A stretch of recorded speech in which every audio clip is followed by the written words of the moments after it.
Okay, so now we move on and we talk about the meridians, which are sometimes described as the channels or the vessels or the pathways. So this is really the anatomy of Chinese medicine and very fundamental to Qigong practice. So the basic functions of the meridians. The meridians are pathways in which qi and blood in the human body is circulated. They are connecting to the Zangfu organs interiorly and extend all over the body exteriorly, forming a network and linking all of the tissues and the organs into one organic whole. So the three main functions of the meridians are transporting qi and blood and regulating yin and yang. They nourish the tendons and the bones and improve the joint function. The nutritive qi flows inside the meridians and the defensive qi runs outside the meridians. Resisting pathogens and reflecting in symptoms and signs, diseases of the internal organs will find its way to the corresponding meridian, meaning that the organ itself, one of the Zangfu, can have a disturbance and this will reflect out into the meridian itself, or equally if the meridian is affected, then also this can affect one of the Zangfu too. The meridians also transmit sensation and the regulation of deficiency and excess in conditions. So the meridians blockages will occur if this network of channels is disrupted some way. And this can affect the local area and also the organ that's related to the meridian, like I just said. So open and clear meridians allow this energy to flow freely, creating balance and harmony and vitality within the body.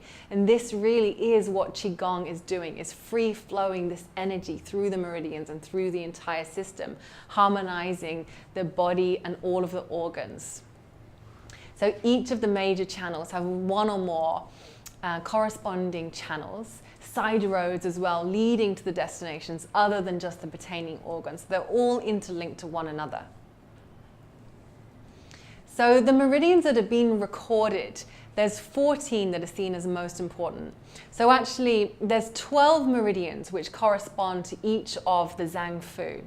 And then there's an extra 2, which is the Ren and the Du meridian. And these are seen sometimes as part of the extraordinary channels and sometimes seen as the primary channels. The reason why that they can be seen as both is because that they have their own meridians and they have their own acupuncture points as well. However, the Ren and the Du don't actually have corresponding organs. So they're often added in the primary meridians anyway, which we will include for this purposes in this training. And then also there's a few other extraordinary meridians, and there's one more, which is the girdling vessel, which we will also include in this discussion.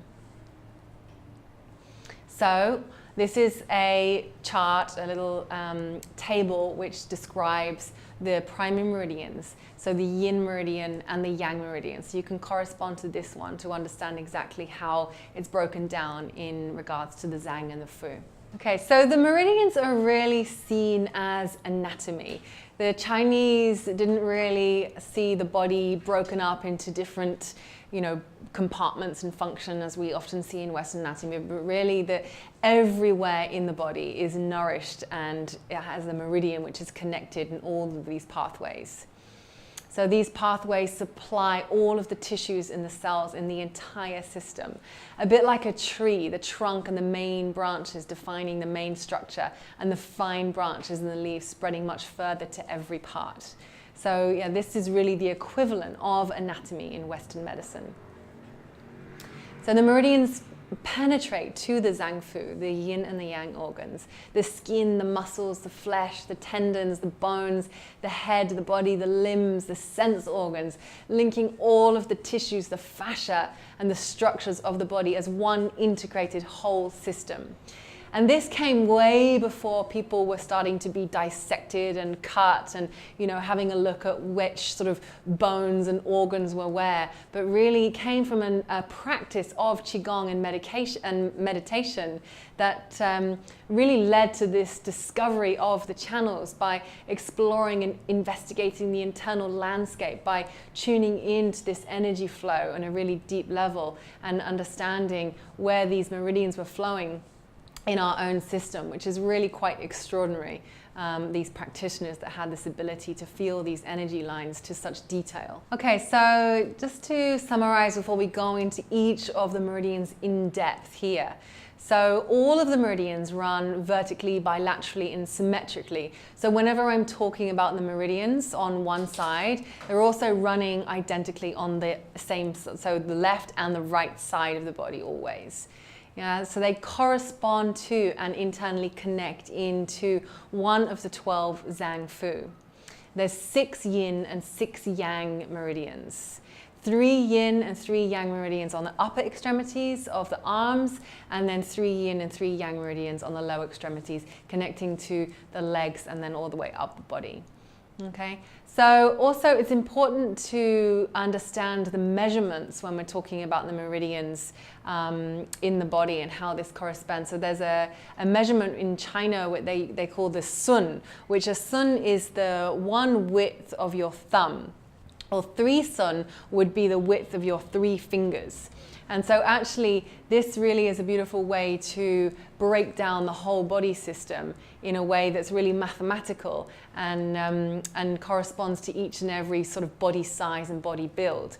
So 1 sun to a large person would be a little bit different to that of a sun of a smaller frame person. So, and each of the meridians then have their anatomical line, and then also they correspond to anatomical landmarks in regards to sun measurements, which I'll be using a little bit as I explain these meridians. Also, sometimes when I talk about the meridians and the anatomical description of them, I'll be talking a little bit about the anatomical description of the body too. So I may refer to the yin part of the body or the yang part of the body, and also so inferior and superior, so inferior being below and superior being above, and then also referring to different parts of the body, like the medial, which is the inside of the body, and the lateral, which is the outside of the body, and then the anterior, which is the front, and the posterior being the back. So these are terms which I'll be using a little bit to describe where these meridians are running as well, as we go into a little bit more detail now. So here is a chart which is just a reference point for you, so you can see where these corresponding meridians are actually running throughout the body. So if you want to have a look in regards to your Qigong practice and the movements and see which movements are affecting what meridians, then you can use this chart as a reference.